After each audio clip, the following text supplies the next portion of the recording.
Hello everyone. So today we are going to start a new topic, that is mutual funds. So this particular topic of mutual fund is very important for both SEBI Grade A phase 1 exam as well as phase 2 exam. So before starting with the important practice question, let us briefly understand that what actually is mutual funds. So many a times small investors are not very much aware about what are the investment schemes or what are the securities in which they can make investment, but they have a certain pool of resources, or you can say small savings. So in this case they pool up small savings and give it to a portfolio manager, you can say a mutual fund agency, or also sometimes referred to as an asset management company. And these asset management company pools up the resources from these small investors and makes investment in these mutual fund scheme based on the objectives. So let us say that an old age investor is willing to make investment into mutual fund scheme with the objective of getting a regular payment after a fixed interval of time. So this particular asset management company would find certain schemes or certain mutual fund scheme which gives regular payment and would make investment into such schemes. So basically mutual fund schemes are backed by professional management, and the risk is also minimized in the sense that investor need not look for different alternatives or different schemes or securities available. So that is all about a brief about mutual funds. Mutual funds are registered and are strictly regulated by SEBI regulations. Now let us move ahead and have a look at the important practice questions under mutual fund.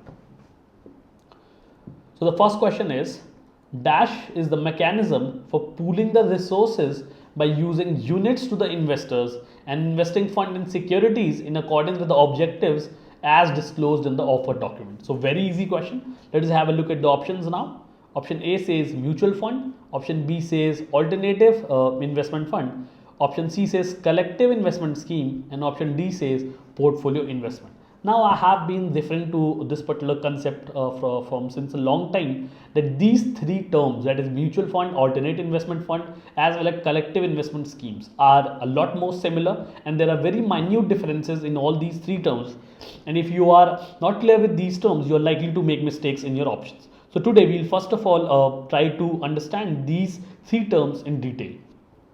So when we talk about collective investment scheme, it is a very generalized and a very broad term that covers in itself mutual funds, but not in India. So if you talk about countries like US and UK, mutual fund is a term that is already being covered under the topic of collective investment scheme, or it is a part of collective investment scheme. But when we talk about India, in case of India, mutual funds are very specifically undertaken based on the objectives and are regulated by SEBI. So one difference is that collective investment scheme is a general or a broad concept that does not include mutual fund when we talk about India, and collective investment scheme could be natural arrangement where the pooling of resources takes place for several purposes. So that could be collective investment scheme. Also, according to a recent notification, or you can say a gazette notification in the year 2013, anything where a corpus of fund is exceeding rupees 100 crore and is not regulated by SEBI will automatically be considered collective investment scheme. So any arrangement where the pooling of resources from the small investors exceed rupees 100 crore and is yet not registered with SEBI will automatically come under the purview of collective investment scheme and will be strictly be taken care and regulated by SEBI.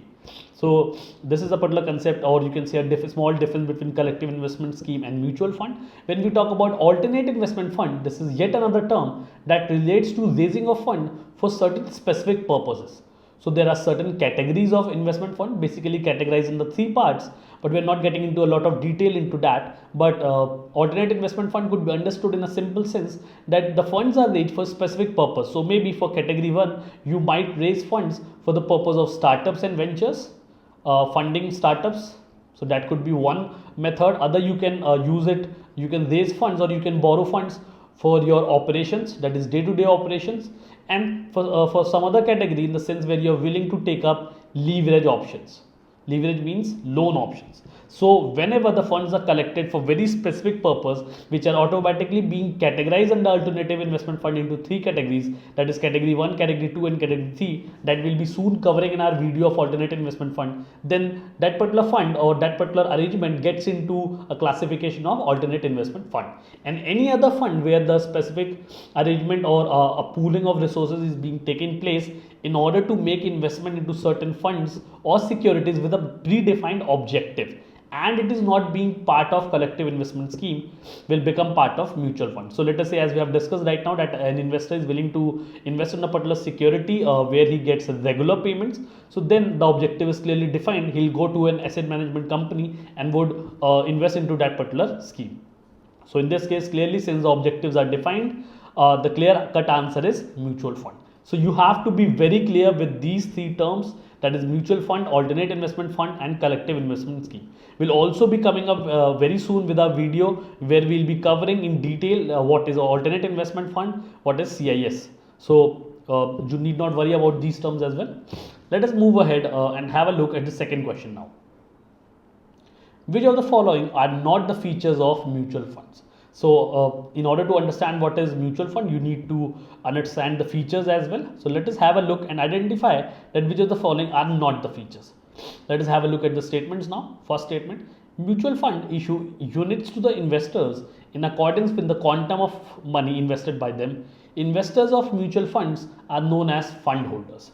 So that's a very simple concept that let us say that there are three investors, A, B, C, pooling up certain amount in a particular fund, and on the basis of the quantity of fund, they are allotted units. So the total fund or the total pooling of resources is being divided into say 30 units, and these 30 units will be allocated for A, B and C based on the quantum of fund or the pooling of resources that they have done in this particular scheme.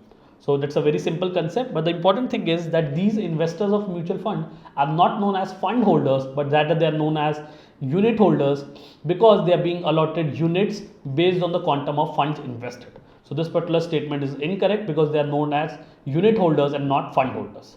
So you can see that if you are not thorough with the concept, it will be very difficult to understand the features as well. Moving to the second statement now. The profit or losses are shared by the investors in proportion of their investment. Obviously, whatever be the quantum of investment, you will be earning profits and losses accordingly. For example, in this case, if you are holding a certain amount of units, say investor A is holding say 20 units, then in this case, based on the performance of the total mutual fund scheme, you will be incurring profits or losses based on your own units only. That makes sense. So that's perfectly a correct statement and the feature of mutual fund. Let us have a look at the third statement now. The mutual funds normally come out with a number of schemes with different investment objectives which are launched from time to time. So as we were discussing right now, that there could be one objective in the sense of regular payments, there could be other objective in the sense that you just want a lump sum amount, there could be another objective focusing on tax saving schemes. So these mutual fund agencies usually come up with schemes with different objective to cater to different types of investors and their needs. So again, this statement is correct. This is one of the features of mutual fund. Let us have a look at the fourth statement now. A mutual fund is required to be registered with SEBI before it can collect funds from public. So as I have just told you that mutual fund is being strictly managed by SEBI and governed by the regulation. So this statement is again incorrect. Also, I would like to point out and highlight again that any corpus of fund which is being collected and which is not registered under SEBI and is also not part of mutual fund but exceeds rupees 100 crore or more shall become part of, I have just told you, it becomes part of collective investment schemes. So again, I am repeating or recalling the differences between CIS and mutual funds. So as we can see here that in this case, first statement is incorrect. So the correct answer shall be A, that is 1 only. So you can see here that if you are not thorough with the concept, if you are not thorough with the features, it will be very difficult for you to answer these type of questions. Moving to the third question for the day. Which of the following issued the first mutual fund in India? A very important question, but a factual question. So I have been emphasizing this a lot since all my videos, that the questions that you will be getting in your phase 2 and phase 1 exam can be both factual as well as conceptual. So you need to focus on both of them. So in this particular question is a factual question asking you that which was the agency or the institution which has issued the first mutual fund in India. So the options are LIC, IDBI Bank, UTI and HDFC. So the correct answer in this case is C, UTI, that is Unit Trust of India in the year 1963 or probably 64, close to that, issued its first mutual fund. So that is the answer. So you have to be careful with the factual things as well.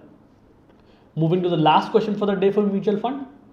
Dash means a mutual fund scheme that invests directly or indirectly in real estate assets or other permissible assets in accordance with SEBI Mutual Fund Regulations 1996.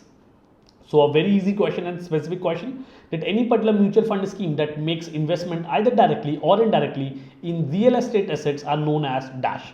Let us have a look at the statements now, or the options. A. Real estate mutual funds. B. Real investment mutual trust. C. Properties investment trust. D. Any of the above. So these are the four statements. Now that's a very easy question though, but you have to be clear that what are these terms. So there is no such term known as properties investment trust. When we talk about real investment mutual trust, it is basically a trust run by a trustees or a group of people. So again, it is out of the purview of mutual fund, or you can say out of the purview of SEBI Mutual Fund Regulation 1996. So this is not something we have been talking about. So again, this is not the answer. So the clear cut answer is A, that is real estate mutual funds. So these are the mutual funds which are launched with the objective of making investment into real estate. So definitely the investors will be who are willing to have long-term capital gains on, and they know that in the offer document it's clearly mentioned that the scheme would be making investment into real estates. So that is all about real estate mutual funds. So I hope that these questions, these important questions related to mutual fund would be suitably be helpful to you for your exams. If you have not subscribed to our channel, do subscribe to our channel Anuj Jindal. If you have not downloaded our app, please go and download the app Infinity and have a look at the videos as well as PDFs which are in the form of a demo available to you all. And if you like the videos and PDFs, do purchase the same. Till then, keep studying. Thank you and have a nice day.